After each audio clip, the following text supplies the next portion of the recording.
अस्सलाम वालेकुम फ्रेंड्स, जैसा कि आप जानते ही होंगे CUET PG 2022 के ऑनलाइन फॉर्म स्टार्ट हो चुके हैं।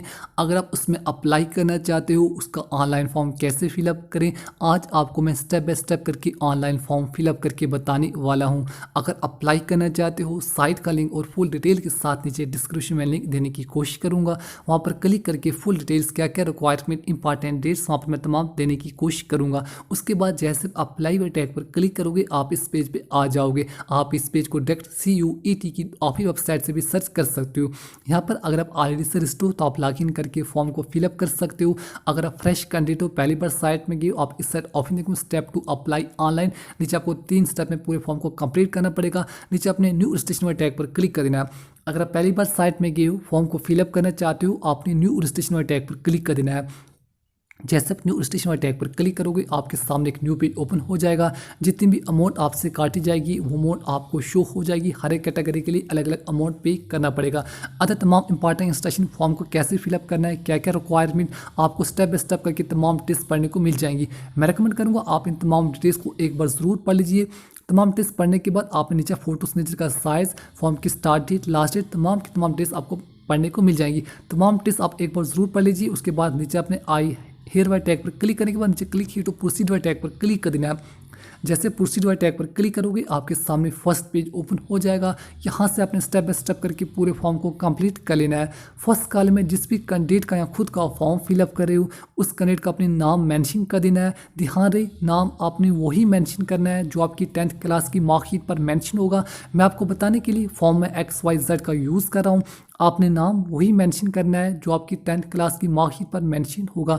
नाम मेंशन करने के बाद सेकंड कॉलम में आपने अपना फादर नेम आपने मेंशन कर देना है। फादर नेम मेंशन करने के बाद थर्ड कॉलम में आपने अपना मदर नेम आपने मेंशन कर देना है। नाम, father name, mother name mention करने के बाद फोर्थ कॉलम में जिस भी कैंडिडेट का या खुद का फॉर्म फिलअप कर रहे हो, उस कैंडिडेट की अपनी डेट ऑफ बर्थ को मेंशन कर देना है। फर्स्ट कॉलम में डेट, सेकंड कॉलम में मंथ एंड थर्ड कॉलम में ईयर ऑफ बर्थ आपने सिलेक्ट कर लेनी है। नाम, पेरेंटेज, डेट ऑफ बर्थ बिल्कुल ध्यान से मेंशन कीजिए जो आपकी 10th क्लास की मार्कशीट पर मेंशन होगी। सेम टू सेम आपने वही मेंशन करना है, अदरवाइज आपका फॉर्म रिजेक्ट भी हो सकता है। इसके अलावा मेल फीमेल नेशन इंडियन नहीं आएगा। इसके अलावा आइडेंटिटी प्रूफ डॉक्यूमेंट, इनमें से कोई भी आइडेंटिटी प्रूफ डॉक्यूमेंट आपके पास अवेलेबल है, voter I card, passport, ration card, bank passbook, any other करके भी आप मेंशन कर सकते हो। जो डॉक्यूमेंट आपने सेलेक्ट किया है उस डॉक्यूमेंट का अपने नंबर यहाँ पर मेंशन करना पड़ेगा। इनकेस अगर आपने पासपोर्ट सेलेक्ट किया तो अपने पासपोर्ट के नंबर यहाँ पर मेंशन करने पड़ेंगे। नीचे अपने तमाम लोकल एड्रेस मेंशन कर देना है। जिस भी कैंडिडेट का या खुद का फॉर्म फिलअप करे हो, उसका अपने full local address with country का नाम, स्टेट का नाम, डिस्ट्रिक्ट का नाम, पिन कोड, आपने तमाम एड्रेस मेंशन कर देना है। ध्यान रहे, एड्रेस आपने वही मेंशन करना है जो आपके PRC डोमिसाइल वगैरह पर मेंशन होगा। नीचे जिस भी कैंडिडेट का फॉर्म फिलअप करे हो, उस कैंडिडेट का अपने 10 डिजिट मोबाइल नंबर मेंशन करने के बाद दोबारा से कन्फर्म मोबाइल नंबर में उसी मोबाइल नंबर को आपने दोबारा से रिपीट कर लेना है।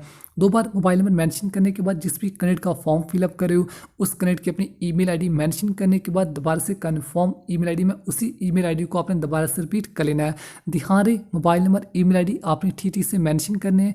इसी पर आपको तमाम इन्फॉर्मेशन बाद में दी जाएगी। पहले लोकल एड्रेस, स्टेट कंट्री का नाम, स्टेट का नाम, डिस्ट्रिक्ट का नाम, पिन कोड, तमाम एड्रेस आपने वही मेंशन करना है जो आपके डोमिसाइल वगैरह पर मेंशन होगा। इसके अलावा मोबाइल नंबर, ईमेल आईडी आपने 2 बार मेंशन करने हैं। मोबाइल नंबर, ईमेल आईडी आपने ठीक से मेंशन करने हैं।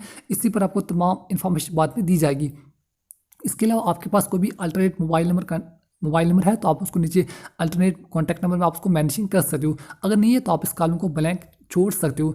Local address, mobile number, email ID mention करने के बाद आपने नीचे आ जाना है। नीचे कुछ यहाँ पर अदर डिटेल्स आपको मेंशन करनी पड़ेगी। आप अपने अकॉर्डिंग इन डिटेल्स को मेंशन कर सकते हो। एड्रेस में नीचे आपने अपने से पासवर्ड क्रिएट कर लेना है। आप इसी पासवर्ड के जरिए बाद में कभी भी लॉगिन कर सकते हो। कोई भी स्ट्रांग सा पासवर्ड आपने कम से कम 8 डिजिट का पर रख लेना है। उसमें कैपिटल लेटर, स्मॉल लेटर का आपने यूज़ कर लेना है। पासवर्ड क्रिएट करने के बाद दोबारा से कन्फर्म पासवर्ड में उसी पासवर्ड को आपने दोबारा से रिपीट कर लेना है। याद रहे, आप इसी पासवर्ड के जरिए बाद में कभी भी लॉगिन कर सकते हो। मैं रिकमेंड करूंगा आपने इस पासवर्ड को ज़रूर नोट डाउन कर लेना है। पासवर्ड नोट डाउन करने के बाद नीचे अपने सिक्योरिटी क्वेश्चन, इनमें से कोई भी एक सिक्योरिटी क्वेश्चन आपने चूज़ कर लेना है।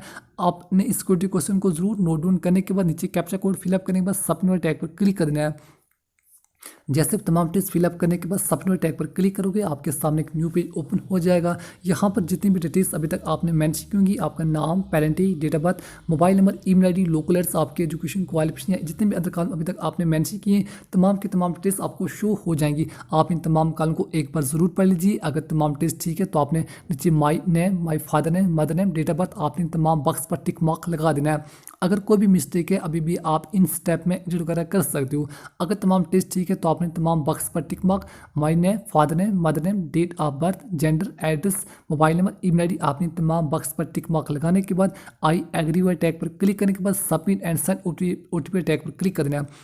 सबमिट टैग पर क्लिक करते ही आपके मोबाइल नंबर पर ओटीपी सेंड किया जाएगा। आपने ओटीपी फिलअप करने के बाद सबमिट टैग पर क्लिक कर देना है। यहाँ पर अपने येस वाले टैग पर क्लिक करें। येस वाले टैग पर क्लिक करते ही आपके मोबाइल नंबर पर एक ओटीपी सेंड किया जाएगा। आपने ओटीपी फिलअप कर लेना है। ओटीपी फिलअप करते ही आपकी वन टाइम रजिस्ट्रेशन यहाँ पर कंप्लीट हो जाएगी। आपको रजिस्ट्रेशन नंबर, एप्लीकेशन नंबर दिया जाएगा। आपने ध्यान से एप्लीकेशन नंबर को नोट डाउन कर लेना है। अब आप इसी एप्लीकेशन नंबर के जरिए बाद में कभी भी लॉगिन कर सकते हो। एप्लीकेशन नंबर नोट डाउन करने के बाद नीचे अपने कंप्लीट एप्लीकेशन फॉर्मेट टैग पर क्लिक कर देना है। आपको 3 स्टेप में फॉर्म को कंप्लीट करना पड़ेगा। हमारा 1 स्टेप यहाँ पर कंप्लीट हो चुका है। बाकी फॉर्म फिलअप करने के लिए नीचे अपने कंप्लीट एप्लीकेशन फॉर्मेट टैग पर क्लिक कर देना है।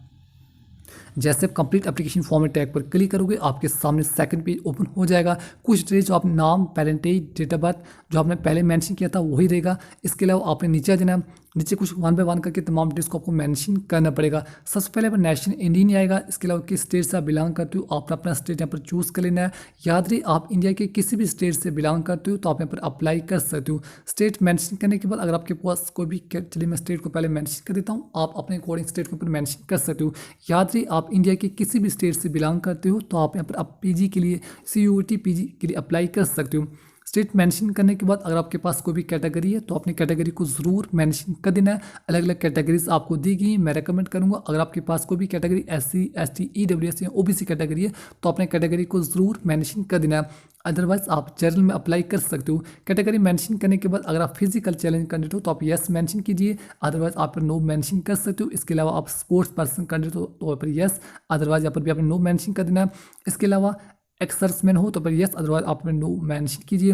अब अपने एनुअल फैमिली इनकम अपने मेंशन करनी, जितनी भी आपकी पूरे साल की फैमिली इनकम होगी आप अपने अकॉर्डिंग 1 लाख, 2 लाख, 3 लाख, 5 लाख, 4 लाख, 10 लाख, जितनी भी आपकी पूरे साल की फैमिली इनकम है आपने उसी को अपन मेंशन कर देना है।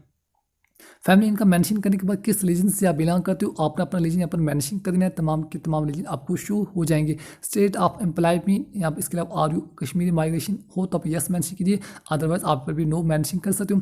चलिए आप इन तमाम कॉलम को अपने अकॉर्डिंग ही मेंशन कीजिए। यहाँ पर मैक्सिमम अनएम्प्लॉयमेंट, यहाँ पर भी मेरे केस में नो आ रहा है। इसके अलावा नीचे अपने कैप्चा कोड या सिक्योरिटी कोड अपने फिलअप करने के बाद नीचे सेव एंड नेक्स्ट टैग पर क्लिक कर देना है। जैसे तमाम टेस्ट फिलअप करने के बाद सेव एंड नेक्स्ट टैग पर क्लिक करोगे, आपके सामने फिर से एक न्यू पेज ओपन हो जाएगा। यहाँ पर आपसे पूछा जाएगा कि आपके पास आधार कार्ड है। अगर आपके पास आधार कार्ड है तो आप यस कर, अगर आपके पास आधार कार्ड अवेलेबल है तो आप यस करके सबमिट टैग पर क्लिक कर देना है। यस नो अपने अकॉर्डिंग मेंशन करने के बाद जैसे सबमिट टैग पर क्लिक करोगे, आपके सामने डिटेल्स, नाम, पेरेंटेज वगैरह आपको शो हो जाएगी। अगर इनमें से अगर आपको ऑप्शन दीजिए, अगर आप आधार एड्रेस मेंशन करना चाहो तो आप फर्स्ट ऑप्शन चूज़ करके अपना आधार नंबर आपको मेंशन कर सकते हो। अगर आप आधार एड्रेस को शो नहीं करना चाहो तो आप थर्ड ऑप्शन पर चूज़ कर सकते हो। आपको अपना आधार नंबर डालने की कोई ज़रूरत नहीं है। आप अपने अकॉर्डिंग अगर आप अपने आधार नंबर को मेंशन करना चाहो तो आप आधार नंबर को शो कर सकते हो। अगर आप नहीं शो करना चाहो तो आप I am not willing to show my Aadhaar number, आपने इस टैग पर क्लिक करने के बाद नीचे टर्म एंड कंडीशन एक्सेप्ट करने के बाद नीचे सबमिट एंड नेक्स्ट टैग पर क्लिक कर देना है। जैसे सेव एंड नेक्स्ट टैग पर क्लिक करोगे, आपके सामने एक न्यू पेज ओपन हो जाएगा। यहाँ पर आपसे अब अपने प्रेफरेंस चूज़ करने पड़ेंगे। जो भी आपके प्रेफरेंस 1, 2 इनमें से आप पहले अपने क्वेश्चन पेपर पर चूज़ करें। जो भी आपको टेस्ट पेपर सब कोड आपको दिए गए हैं, टेस्ट पेपर कोड, इसके अलावा आप अपने क्वेश्चन पेपर इंग्लिश या हिंदी अपने अकॉर्डिंग पर चूज़ कर लेना। यूनिवर्सिटी का नाम अपने सेलेक्ट करें, किस भी यूनिवर्सिटी में आप जो अपने कोड टेस्ट पेपर अपने कोड आपको दिया गया है, किस यूनिवर्सिटी में आप एडमिशन वगैरह लेना चाहो, अप्लाई करना चाहिए तो आपने उसको ऊपर मेंशन कर देना है। आप अपने अकॉर्डिंग जो भी आपको सब्जेक्ट वगैरह आपको दिए कि आप अपने अकॉर्डिंग जिस सब्जेक्ट के लिए अप्लाई करना चाहते हो उसी के आगे आपने टिक मार्क लगा देना है। जितनी भी यूनिवर्सिटी में आप अप्लाई करना चाहो कर सकते हो। आप एक से ज़्यादा यूनिवर्सिटी के लिए 1 टाइम अप्लाई कर सकते हो। नीचे आपने सिक्योरिटी कोड फिलअप करने के बाद सेव एंड नेक्स्ट टैग पर क्लिक कर देना है। याद रखिए जो भी आपको सब्जेक्ट कोड आपको दिए गए हैं आप एक बार चेकआउट कीजिए। सब्जेक्ट कोड के आगे किसी भी सब्जेक्ट के लिए अप्लाई करना चाहते हो, अब आप किस यूनिवर्सिटी के लिए अप्लाई करना चाहते हो उस यूनिवर्सिटी का अपने नाम सेलेक्ट करने के बाद नीचे आपने सेव एंड नेक्स्ट टैग पर क्लिक कर देना है। याद रखिए ये कॉलम बिल्कुल ध्यान से आपने मेंशन करना है। जैसे नेक्स्ट टैग पर क्लिक करोगे अब आपने 10th से लेकर जितनी भी आपकी हायर एजुकेशन क्वालिफिकेशन है तमाम क्वालिफिकेशन को आपको मेंशन करना पड़ेगा। सबसे पहले 10th का पेपर पास ही आएगा। इसके अलावा एरा पासिंग जिस साल आपका 10th क्लास का रिजल्ट हुआ आपकी 10th क्लास की मार्कशीट पर मेंशन होगा, सेम टू सेम आपने वही मेंशन कर देना है। 10th क्लास की एरा पासिंग आपकी 10th क्लास की मार्कशीट पर मेंशन होगा। इसके अलावा 10th को यहाँ पर 10th इक्वलिटी ही आएगा। इसके अलावा नेम ऑफ इंस्टीट्यूशन या बोर्ड या यूनिवर्सिटी का आपने मेंशन कर देना है। जिस भी स्कूल या बोर्ड वगैरह से आपने 10th क्लास पास की बोर्ड या स्कूल का आपने बोर्ड का नाम आपने मेंशन कर देना है। जिस भी बोर्ड से आपने 10th क्लास पास की होगी उस बोर्ड का अपने नाम मेंशन कर देना है। इनकेस अगर आपका नाम यहाँ पर नहीं है तो आप अदर करके मेंशन कर सकते हो। बोर्ड का नाम मेंशन करने के बाद नीचे आप रिजल्ट मोड पास चलिए मैं पहले बोर्ड का नाम मेंशन कर देता हूँ। अब आपने जिस भी बोर्ड से आपने 10th क्लास पास की होगी उसी बोर्ड का आपने नाम मेंशन करने के बाद नीचे रिजल्ट मोड परसेंटेज CGPA, मेरे केस में परसेंटेज में परसेंटेज को टिक कर लेता हूँ। अगर आपके केस में CGPA है तो आप CGPA को मेंशन कर सकते हो। इसके अलावा जो भी आपका 10th क्लास का रोल नंबर होगा आपने 10th क्लास का रोल नंबर मेंशन कर देना। इसके अलावा आपने कितने marks total number of marks 10th class में कितने थे, आपने कितने मार्क्स ऑब्टेन किए, परसेंटेज खुद ब खुद आ जाएगी। याद रहे 10th क्लास में आपके टोटल नंबर ऑफ मार्क्स कितने थे, आपने कितने मार्क्स ऑब्टेन किए, परसेंटेज वगैरह खुद ब खुद आ जाएगी। इसके अलावा जो भी आपका 10th क्लास का रोल नंबर था आपकी 10th क्लास की मार्कशीट पर मेंशन होगा। इसके अलावा आपने किस स्कूल से 10th क्लास पास की स्कूल का नाम विद एड्रेस आपने मेंशन कर देना है। याद रही 10th की डिटेल्स आपने वही मेंशन करनी है जो आपकी 10th क्लास की मार्कशीट पर मेंशन होगी। जैसे मैंने 10th की क्वालिफिकेशन को मेंशन किया है सेम टू सेम आपने 10+2 यानी 12th की क्वालिफिकेशन को मेंशन कर देना। पहले कल में 12th का पास ही आएगा। इसके अलावा एरा पासिंग 12th क्लास की एरा पासिंग आपकी 12th क्लास की मार्कशीट पर होगा, सेम टू सेम आपने वही मेंशन करना है। 12th क्लास की एरा पासिंग मेंशन करने के बाद कोर्स स्ट्रीम आपके केस में यहाँ पर 12 इक्वलिटी आएगा। इसके अलावा नेम ऑफ बोर्ड जिस भी बोर्ड से अपने 12th क्लास पास की बोर्ड का अपने नाम मेंशन कर देना है। ध्यान रहे आपके 12th क्लास की मार्कशीट के टॉप पर भी आपका बोर्ड का नाम मेंशन होगा, आप वहाँ से भी चेकआउट कर सकते हो। बोर्ड का नाम मेंशन करने के बाद रिजल्ट मोड आपके केस में परसेंटेज CGPA, मेरे केस में परसेंटेज में परसेंटेज टिक कर लेता हूँ। इसके अलावा आपके total number of marks 12th class में कितने थे, आपने कितने मार्क्स ऑब्टेन किए, परसेंटेज खुद ब खुद आ जाएगी। याद है जितने भी आपके total number of marks 12th class में थे आपने कितने मार्क्स ऑब्टेन किए, परसेंटेज खुद ब खुद आ जाएगी। नीचे आपने 12th क्लास का रोल नंबर मेंशन करने के बाद किस स्कूल कॉलेज वगैरह से आपने 12th क्लास पास की स्कूल इंस्टीट्यूशन का नाम आपने मेंशन कर देना है। ध्यान रहे जैसे मैंने 10th और 12th की क्वालिफिकेशन को मेंशन किया है आपके केस में 10th से लेकर जितनी भी आपकी हायर एजुकेशन क्वालिफिकेशन है आपने 1 बाय 1 करके तमाम हायर एजुकेशन क्वालिफिकेशन को मेंशन कर देना है। 10th 12th और डिग्री आपने 1 बाय 1 करके तीनों क्वालिफिकेशन को मेंशन कर देना है। तीनों क्वालिफिकेशन मेंशन करने के बाद नीचे अपने पिन को सिक्योरिटी कोड आपने मेंशन करने के बाद सेव एंड नेक्स्ट टैग पर क्लिक कर देना है। याद रही जैसे मैंने 10th और 12th की क्वालिफिकेशन को मेंशन किया सेम टू सेम अपने डिग्री क्वालिफिकेशन मेंशन करने के बाद ही नीचे अपने सेव एंड नेक्स्ट टैग पर क्लिक कर देना है। जैसे तमाम एजुकेशन क्वालिफिकेशन मेंशन करने के बाद सेव एंड नेक्स्ट टैग पर क्लिक करोगे आपके सामने एक न्यू पेज ओपन हो जाएगा।